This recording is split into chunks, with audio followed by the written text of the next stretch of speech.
Hey guys, so since launching the new online store, monkeyofferspeach.com, I've sold quite a decent amount of pu'er tea. And I've had a few messages from people asking me, how do you exactly brew the tea? What's the best way to drink pu'er tea? So I thought I'd do this short video just showing you the traditional method, which is called gongfu cha, or kung fu tea in English. This has become the most standard method for tasting tea in China, Taiwan, and much of Asia now. This particular method of preparing tea originates from the Chaozhou region, just on the border of Guangdong and Fujian, and it typically uses a very small tea set, so with a small jug like this, a very small cup, and you can use either a gaiwan, which is a lidded cup like this, or you can use a purple clay or zisha teapot, like so. Now the idea behind Chaozhou Gongfu tea is that you're putting quite a large amount of tea in the teapot, or the gaiwan, but you're only steeping it for a few seconds and then pouring it into a jug to essentially diffuse it. I'm going to show you this with a pu'er tea. This is actually a tea that's sold on the website. This is a ripened pu'er tea from Munghai County. So with pu'er tea, there's two different kinds. There's raw pu'er and ripened pu'er. So raw pu'er is the original and older method in which the tea leaves are basically just dried, compressed into a tea cake, and then naturally aged. And so typically a raw pu'er tea cake, you can drink it in the first few years, but ideally you want to leave it to naturally ferment and age. And so ideally you would be drinking it sort of 10 to 20 years after it's produced. However, the ripened pu'er, or shu pu'er, was created in the 1970s as a way to speed up the fermentation process. So it uses a method called piling. So essentially they're kind of almost like compost. They're piling up the leaves in special conditions with a certain amount of humidity and temperature to speed up that process. The result is that the tea ages much quicker and it can imitate a much older tea in a much shorter time. So you get a much earthier and robust flavour than the raw pu'ers, which when drunk young can be quite astringent. So I want to take a small amount of the tea, so I just break some off the side like this. Probably about this much, sort of on my hand, like this much would be fine. I don't really weigh it, I try not to be too exact, I prefer to just go by feeling. You can use either the gaiwan or the teapot. I'm going to use the teapot in this case. So you just break it up a little bit, break it up into a few pieces, put it in. And then, so with the water, when you go to a tea shop in China, they tend to have a teapot that's constantly reboiling sat next to the tea set. I find that kind of wasteful, it's going to make your electricity bill quite high, so I just use a thermos like this and I just pre-boil the water and pour it in. So the first thing we're going to do is rinse the tea. Now for this, you want to pour the water quite high, like that, so that there's more pressure going into the teapot and it's, creating those kind of bubbles to really sort of force the tea to open up. And then immediately we want to pour this out.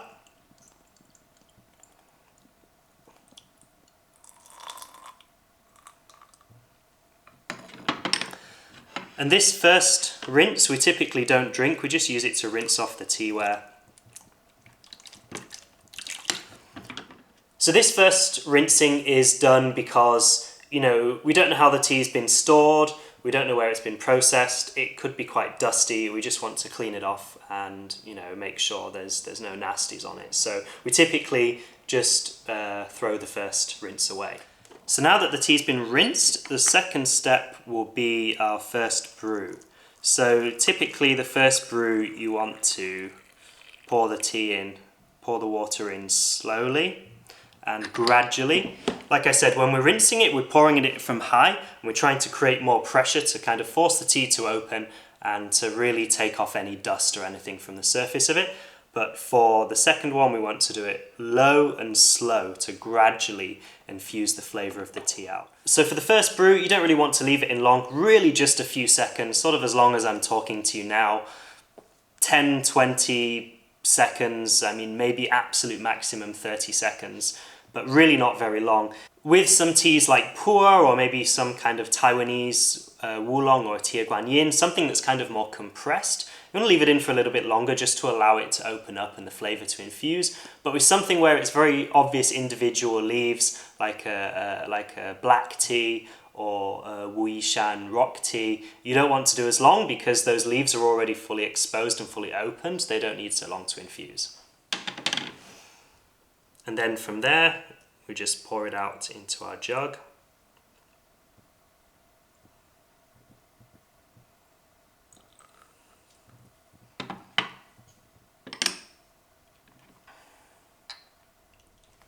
Now when it comes to the ripened pu'er, it really depends on personal taste how strong you want it.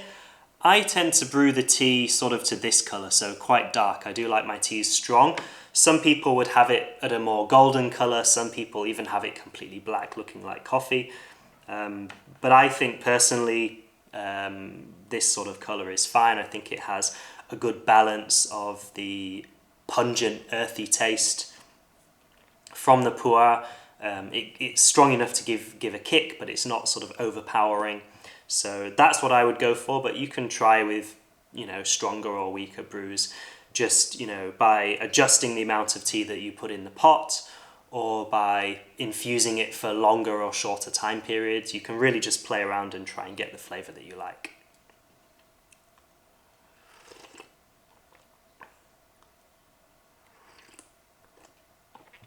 And then you drink it. And so from there, depending on the type of tea that you're making, you can typically, using the gongfu tea method like this, you can make multiple infusions. So this pu'er tea will typically get me 7 or 8 infusions before it's lost its flavour. Something like a tea guan yin or a Taiwanese oolong, typically maybe about 5 infusions. Black tea or Wu Yi rock teas would probably get you, I would say, 3 or 4 infusions. Again, I mean, it's really up to you. You can just keep doing it again and again and again until you find that there isn't enough flavour for you. So how many times you brew it as well is really subjective. That's really up to you. One other thing I'll add to this is that I've been showing you using the purple clay zisha teapot. This is actually one that I'm selling on the online store. So if you're interested, you can actually get this exact one there. The purple clay teapots are typically better for stronger teas because the clay is kind of porous and so it absorbs a little bit of the flavour. The advantage that has is with teas that are much stronger, it can kind of absorb a little bit of that bitterness or astringency out of it. So it kind of has a mellowing effect on the tea. And over time, the idea is with the teapots, you only want to use one type of tea in your teapot. So, if you're drinking a lot of different teas, you would want to have a lot of different teapots. I wouldn't recommend these for more sort of floral or delicately flavoured teas though. I would recommend using the gaiwan. So I hope this answers your questions on how to make tea. What I've explained here is the traditional Chaozhou style gongfu tea, which has become kind of the standard for tea tasting throughout Asia. There are other ways you can make tea, but this is the preferred way. So hope you enjoyed that. Hope you found it informal. Thanks for watching, and thank you for supporting the channel by buying this stuff from the store. All of this stuff here that I've got is available on the store, so you can go there, monkeyofferspeech.com, and grab yourself some teaware or some tea. As always, thanks for watching and see you in the next video.